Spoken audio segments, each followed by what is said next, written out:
Well, again, good morning, and pray that what we getting ready to jump into will be a blessing to you. As I look forward to sharing this time together, as I always do each and every week. This story is interesting, and as I was looking at it, as I was preparing and studying, it really drew me to the word seeking. We talk about that word a lot. And it finds itself intertwined into many of our messages and lessons. But when we look at this, I really want us to understand the importance of that word, seeking. All right, because the word itself, it means to search or to strive for. All right, now that sounds like a big, kind of a big definition type thing, but to search or to strive for, to search.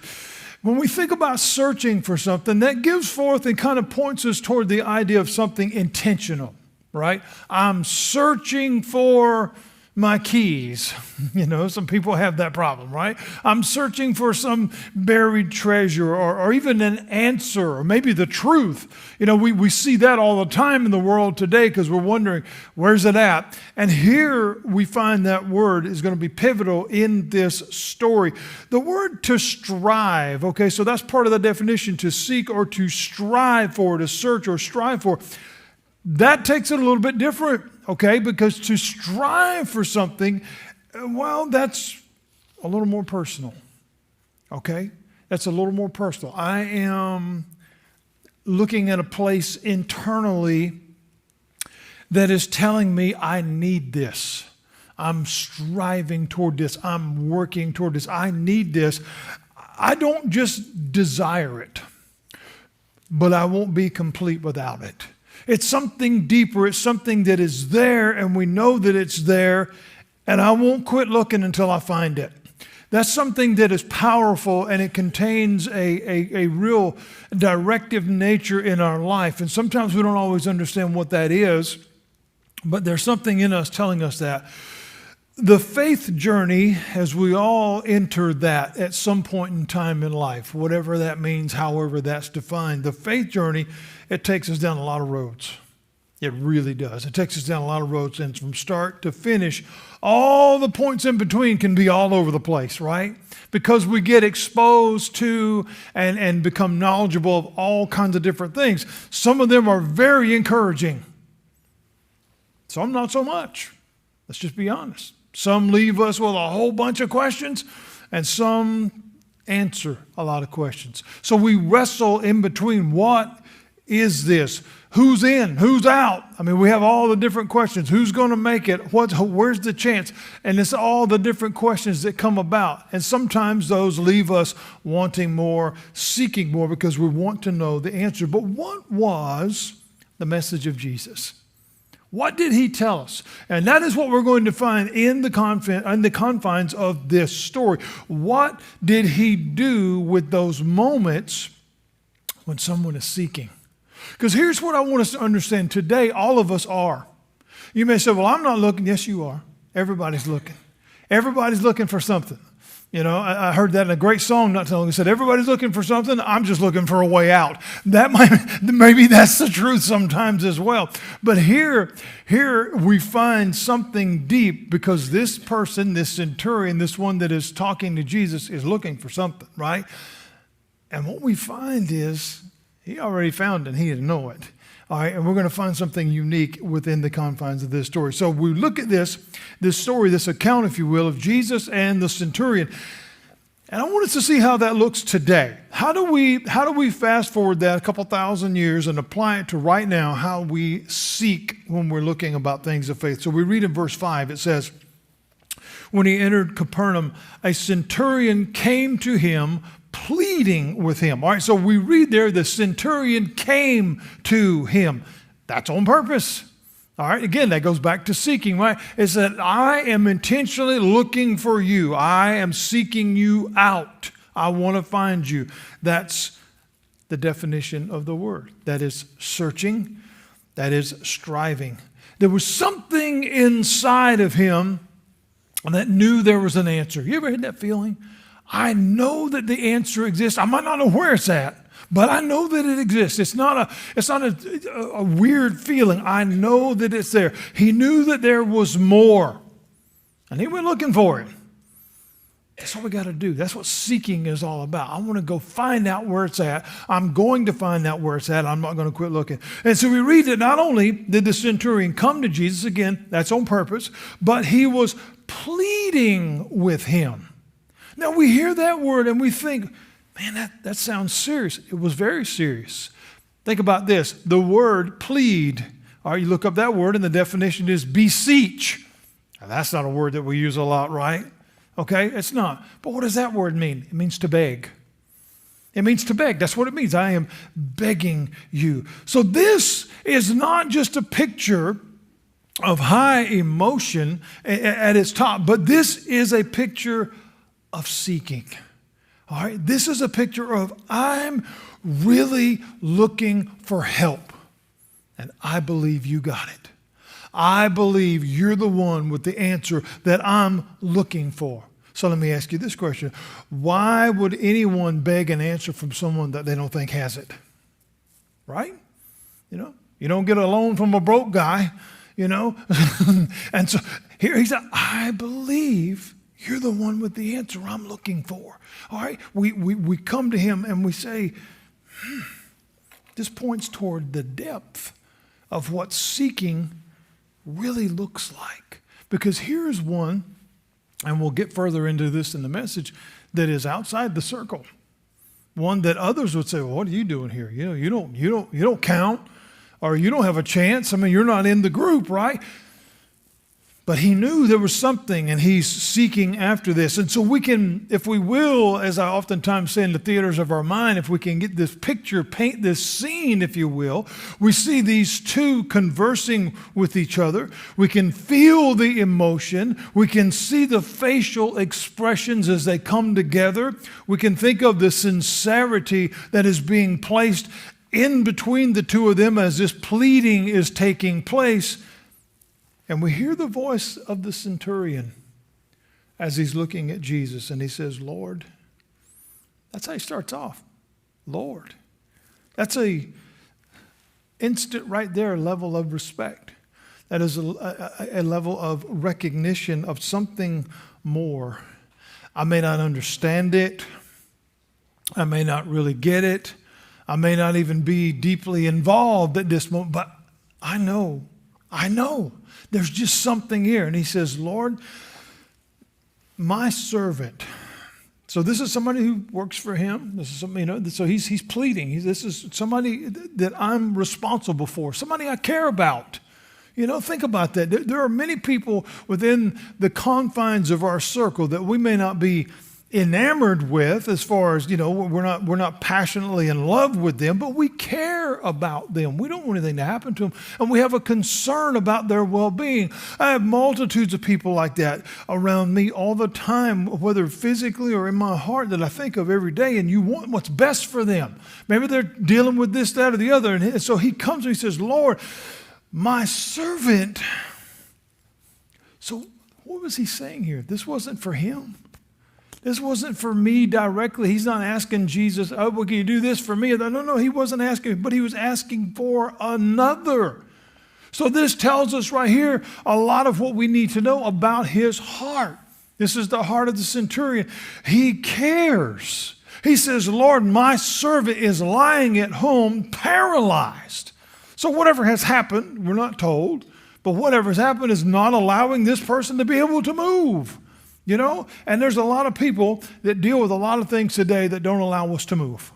Okay? We may not just be paralytic in the sense of needing assistance or a wheelchair or whatever. In no way am I demeaning that. Those are terrible situations. But many people are paralyzed by fear. Many people are paralyzed by depression and worry and all the different things. And many of them are lying at home, not able to move, not able to function.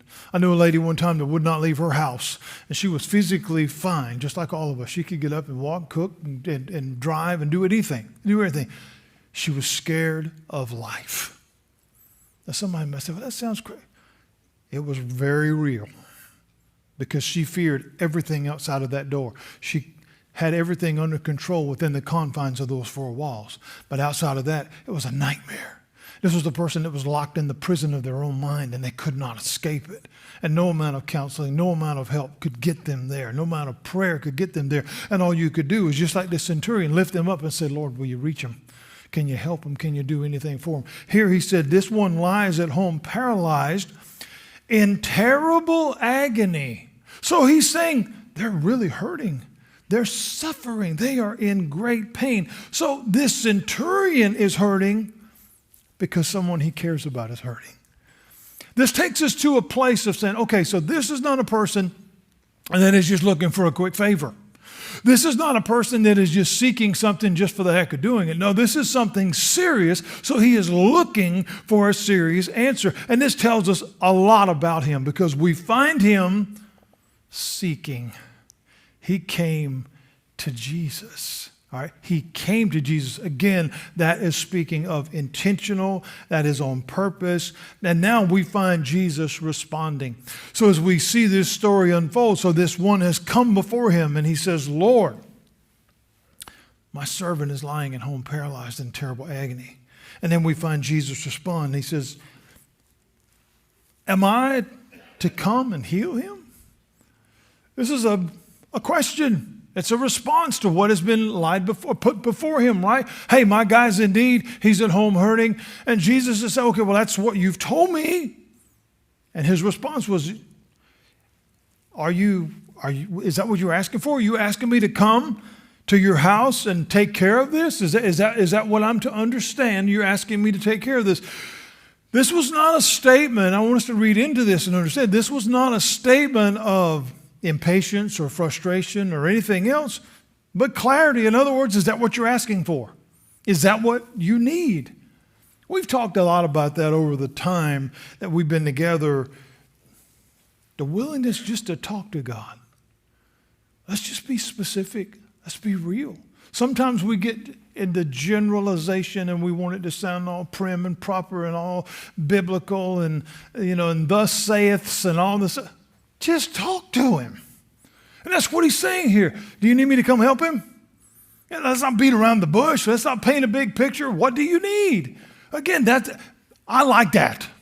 Because sometimes, you ever had anybody come up to you and you know they want something, but they don't get to it? They're like, well, I was thinking about, that's what kids do. Just tell me, what is it? Because I already know you want something, right? And again, you don't say that necessarily out of frustration or aggravation, but just say it. Don't we think God wants that too? He knows our hearts. He already says he already has knowledge of every need that we have, and every desire that we have and all this other stuff. Just talk to him. Talk to him about what we need. Talk to him about how we feel. All of it. Because he not only can handle that, but he desires that because that speaks of relationship, because that says, you trust me. You trust me with bringing that before me. No matter what it is, it could be small and insignificant. It could be life-changing. It could be all of it. Because the reason that he wants that is that's real. Okay? Formality and properness and fancy words, that's whatever. But God knows your heart.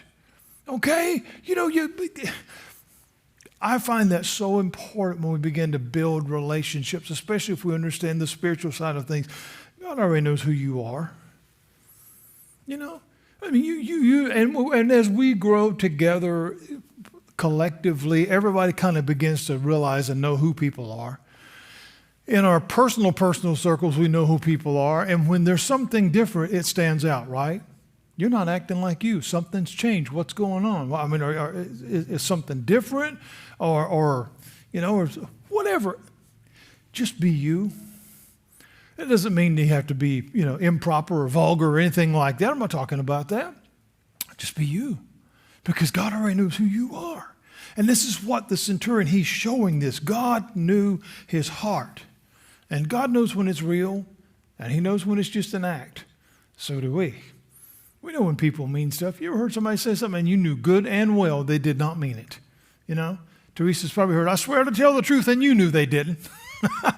I've seen that 1,000 times, okay? All these different things, it's just the way that it works, all right? And so here we find Jesus helping this one who is seeking.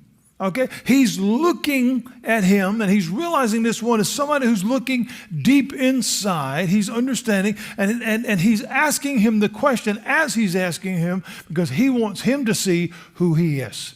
See, a lot of times we don't recognize ourselves, all right, because we become trapped into these models that we're supposed to fit in the world and in every regard, whether it's in the world, whether it's in the church, whatever. And we sometimes lose our identity. Jesus is saying, let's talk about you for a minute. I got your guy. He's going to be fine. He hadn't told him that yet, but he already knows that.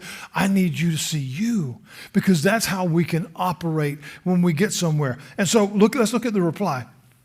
He said, Lord, this again, recognition, respect, reverence. He said, Lord, I am not worthy to have you come under my roof. Now, this is humble. Think about what he's saying. I am standing in the presence of God. I am standing in the presence of the Lord himself. And he says, look, I know who I am. I mean, I can't have you come to my place.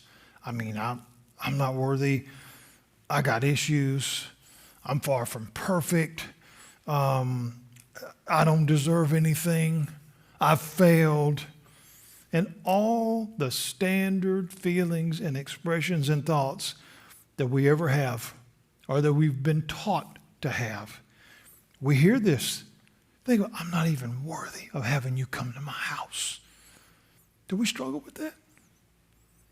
Because I'm this or I'm that? At any point in time in this conversation, has Jesus refused to speak to this person? No. At any point in time in this conversation, has he neglected him, rejected him, and said, I don't talk to you because you're so... No, we don't find that. We don't find that at all. But that's where he's feeling, all right? That's what has been given to him from whatever the impression circle that is around him. It's the approach that we find from the centurion. His approach to Jesus is skittish. It is. It's with reservations. It's with concern. But his care for another allowed him to push through that. His care for another allowed him to get beyond himself and push through it. What might not have gone the way that he wanted it to if he'd have just stayed in another place. Because I can't do it. I'm no good. I'm this, I'm that, all this stuff. And so even though he might not have wanted to go and do what he's doing, and he might not have even understood what he was doing at that very moment.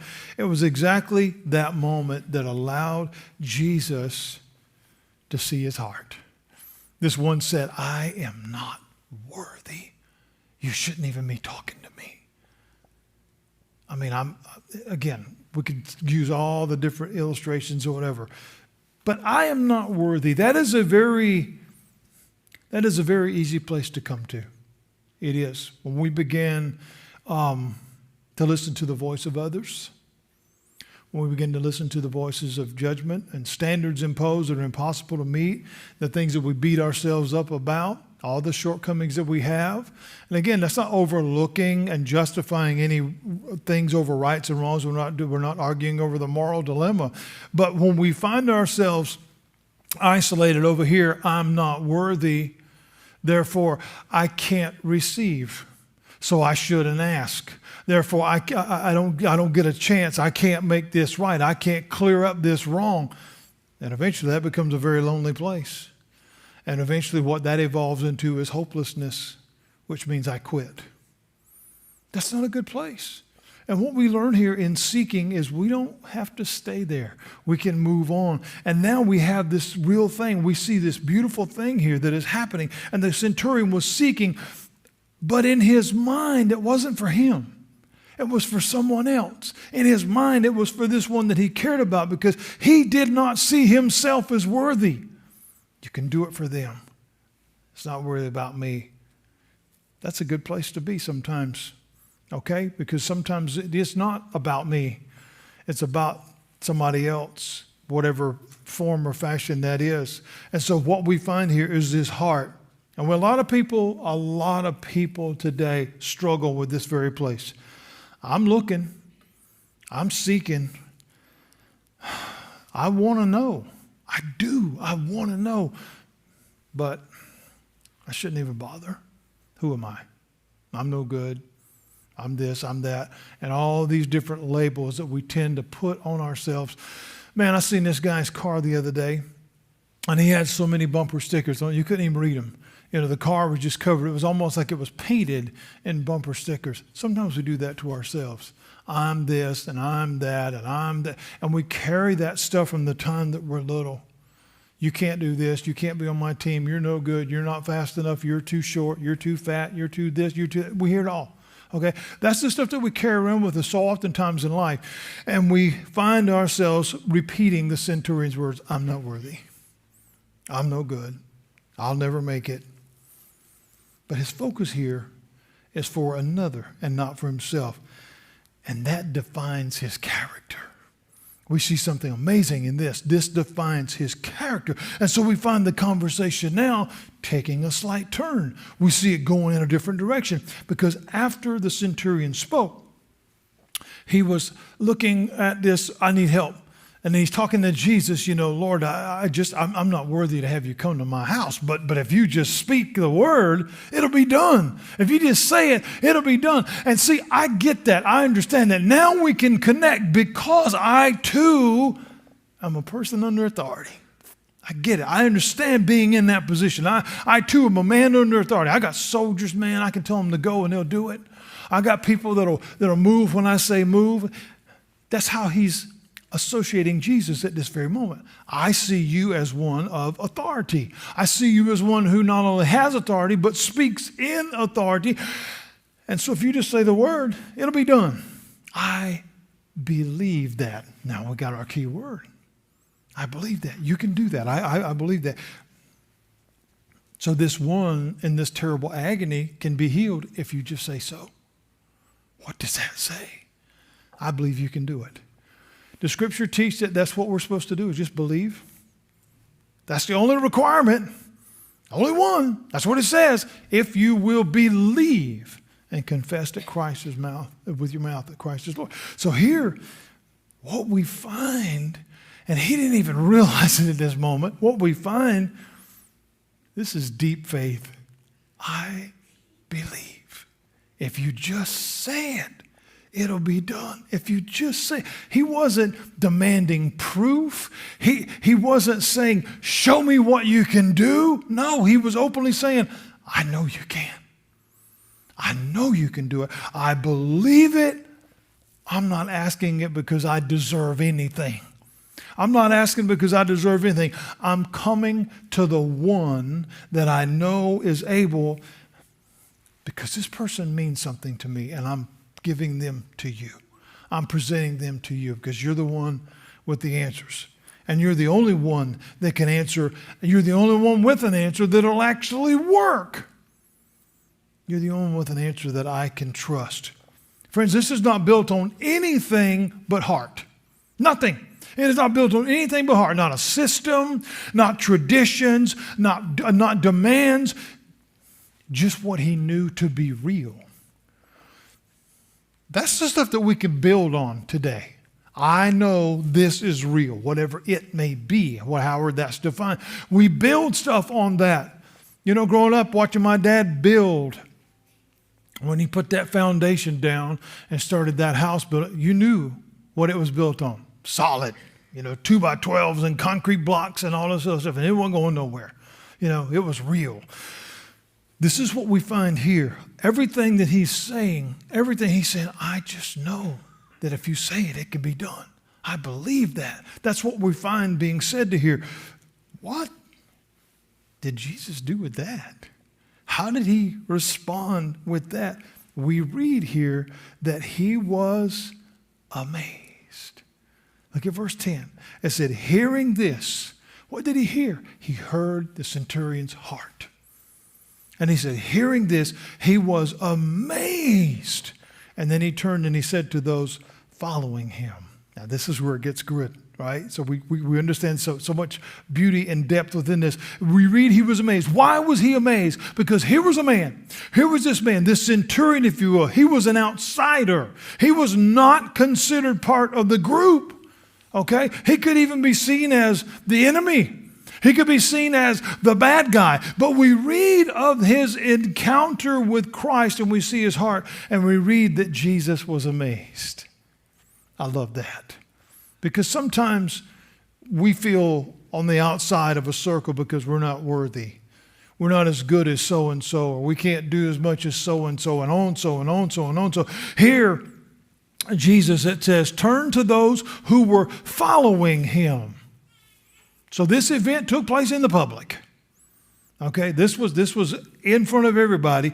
But here, what we find is a very interesting point. It says he's turned to those following him. What we find here is the word following was much more literal than spiritual. Okay?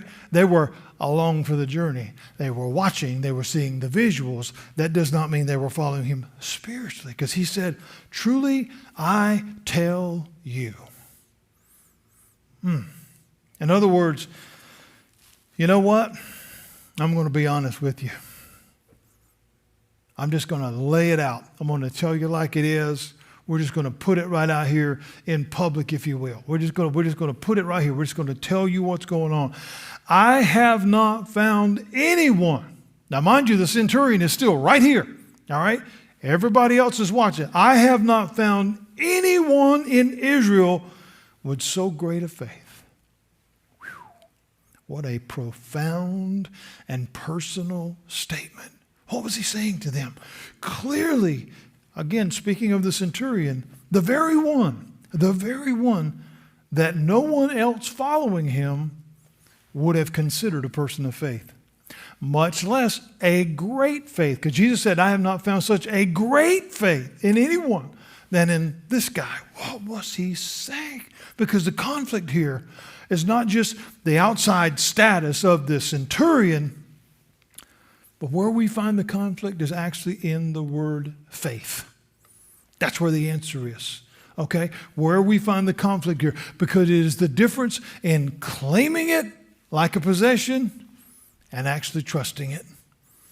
See, a lot of times with faith, again, it can be a label. You know, I'm this, I'm that. And we have, whether we have denominational preferences or whether we have, again, faith systems. I'm a Christian, I'm a Buddhist, I'm a this, I'm a that. We have all these labels. And it's one thing to say, I'm a this, but I live it out. Two different things, right? Two different things. And this is what he's trying to show. This was where the conflict was. It was in the definition of the word faith. He's saying to many of them, many of you claim something. This guy actually believes it. Just by his words, because he said, all you got to do is say it and it's done. I'm not asking for proof. I don't need proof. I just know that's what you can do. I believe. Even when you're not able to see it. And that's where we struggle. Let's just be honest, because faith is not the things that are always right in front of us, because sometimes we don't see it. And sometimes we struggle because of that. We talked about that the other week. You know, the reality of doubt and struggle and the answers that we can't find. Here, what we're seeing is he's not saying those who are following me because they're seeing all the stuff. That's not faith. I don't need faith if I can see it, right? I don't need faith to believe that chair is right there. It's right there. You know, I don't have to prove that. If I've got $1 million in the bank, I don't need proof that it's there. I know it's there. I can go check it out. I can check the balance, pull it up on the Wells Fargo app, and which I could really like to do that, but it's not there. But what we look at here though is he's saying those following. Oftentimes they were there for the visual. We've seen that through the stories. They just wanted to see what was going to happen next. You know, they wanted to be involved in the moment, if you will. They wanted to see the next miracle. Oh, yeah, man, I was there. I saw that. Oh, man, that Jesus guy, he's pretty good. He can do a lot of stuff. You know, man. But the centurion said, I'm not even worthy of you talking to me. I'm not worthy of you coming to my house. I'm not worthy of even being in your presence. I'm not worthy of nothing, but I know you can do it. I believe that. I absolutely believe if you say it, it will be done. We wrestle with that because sometimes our faith gets tested in ways that we aren't prepared for, and we don't see the lesson in it. We see the failure and the results and the struggle and the anger and all the other emotions that come into being. And so we lose sight of the fact of who it is that we claim a faith in. Is he able? This is one who has not publicly been in a position to be around like-minded believers because he wasn't involved. You're not welcome. You're not one of us, and on so and on so. But he's saying, I believe it. I believe it. Jesus responds to this by telling all those that are nearby, he said, I have never seen anyone with that much faith. That's kind of an ouch moment, isn't it? All of the ones who are like, hey, I'm in the group. Hey, look at me. I'm following. Are you? That's what he was asking. What does that mean? Are you literally taking us step by step and going with me from town to town? Or are you listening to what I'm saying? Because that's two different things. Are you expressing a life that is showing a changed heart? Do you come on behalf of someone else and not just you? Because we live in a world of what about me, right? We live in the world of the guy sitting in the corner saying, what about me? What about me? I mean, everybody's leaving me out. What about me? That's the world that we live in. But where does the sting come from? Let's think about this conversation. Let's think about what he's saying. He said, I've never seen anybody with this kind of faith. Never. That's kind of, again, an ouch moment. Like, whoa, wait a minute. Where does the sting come from? He's telling them, I know when it's real. And that's all he's saying to us. Again, that's not a statement of I should feel, down and embarrassed and sad. No, he's just saying, I know what's real. That should be an internal examination for ourselves. Am I? Do I believe it? And I'm talking to me as much as I am you. He continues, he said, I'll tell you that. Many will come. Again, that's the title of this message. I tell you that many will come. In other words, those you don't expect, those that you haven't determined that are following, those that he said, here, listen, he said, I will tell you that many will come from the east and the west to share the banquet with Abraham, Isaac, and Jacob in the kingdom of heaven. In other words, ones you don't expect are going to be there. Ones you don't think are able to be there, they'll be right there in the front of the line. Ones that you have determined aren't qualified or eligible or have met the requirements or have been good enough, didn't keep all the rules, all the things that we've created. He's saying to them publicly, no, that's not true. Many from that very place will be with me. Man, really? I think that'll be the greatest surprise of eternity, is who's there. I mean, it's just going to be amazing, when we think about that, because we can't see outside of the walls that we've created. And this is what he's trying to tell them. Look at this person's heart. All they did was believe. That was it. They didn't meet any of the criteria that we've come up with. They just believed. That's all he ever asked. That's all he ever asked. And he says, but... So this is a very important tone change here in the conversation. But the sons of the kingdom. In other words, those who have full expectation of, I'm going to be there because I deserve it. I did this and I did that, and man, I was in church every Sunday. I got all the gold stars at VBS and Bible school. I sang all the songs and I did it all. I did all the right stuff. I carried the title. I checked all the boxes. Jesus said, no, that's not what I was looking for. He says, those very ones will be thrown into the outer darkness. And you think of the word thrown, right? That's a purposeful toss. Threw the ball, cast the line, all the different stuff, right? Throw it. I want it. What does throw indicate? Away from me. Not close proximity.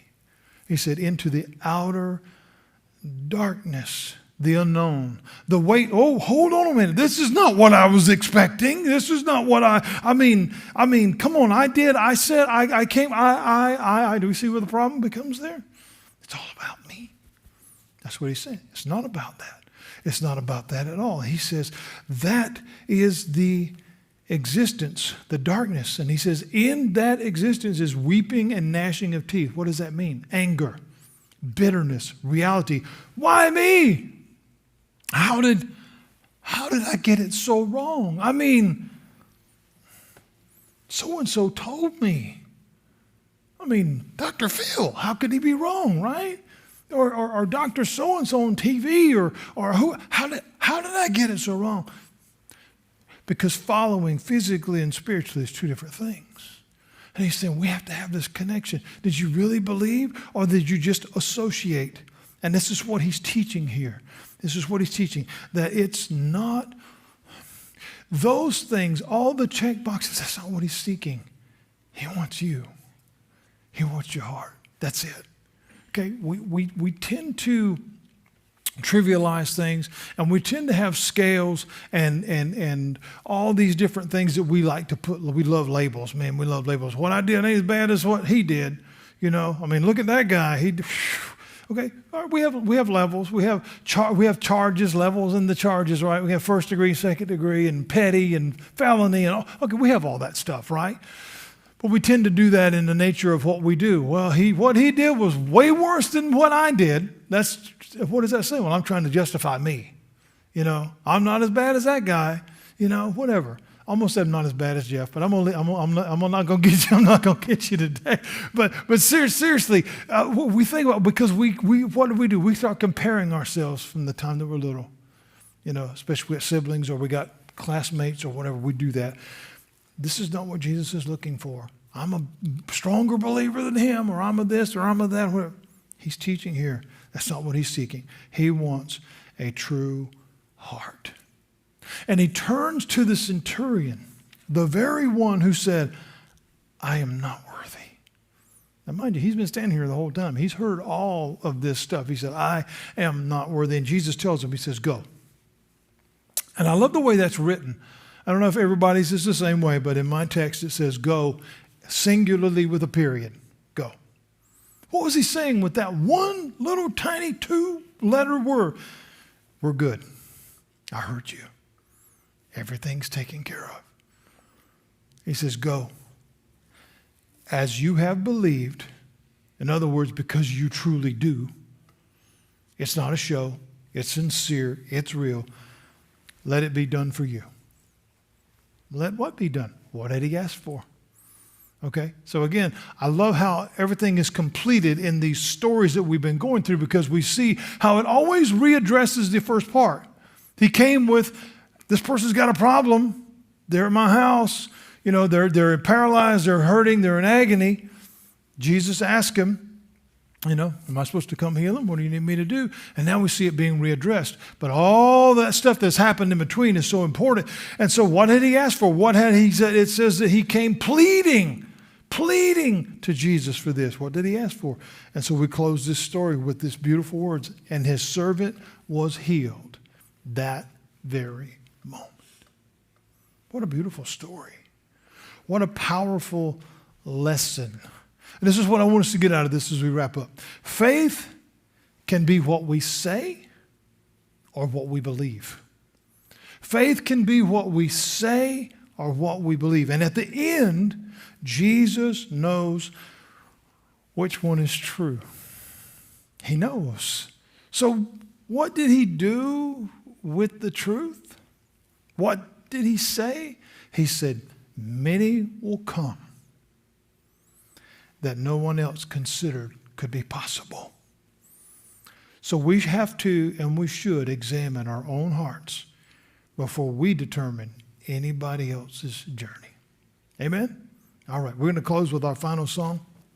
I want us to think about this story as they played this last song, because, you know, there's so much to consider when we think about the way we live and the things that we do. And again, we're not here. I'm certainly not the moral police. I'm not qualified to carry that badge. None of us are. But the reflective nature of our witness is so important to those around us. Do we believe it or not?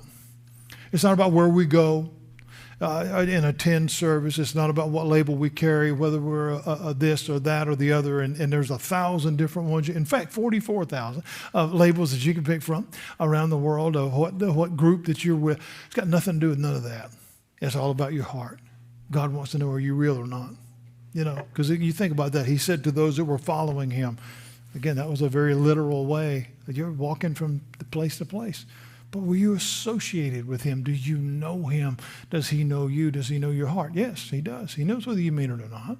And we all are in places to understand that. Again, this is about understanding the broadness of the picture. And here the centurion comes and says, I'm not worthy of anything, but I know you can do it. And he says, that's what I'm looking for. I've never seen a faith like that, because you're just saying, without even saying, you're saying, I believe. And that's really what it comes down to. So faith is very, very strong in what we say or what we believe. Which camp does it fall in? So let's look at this final song.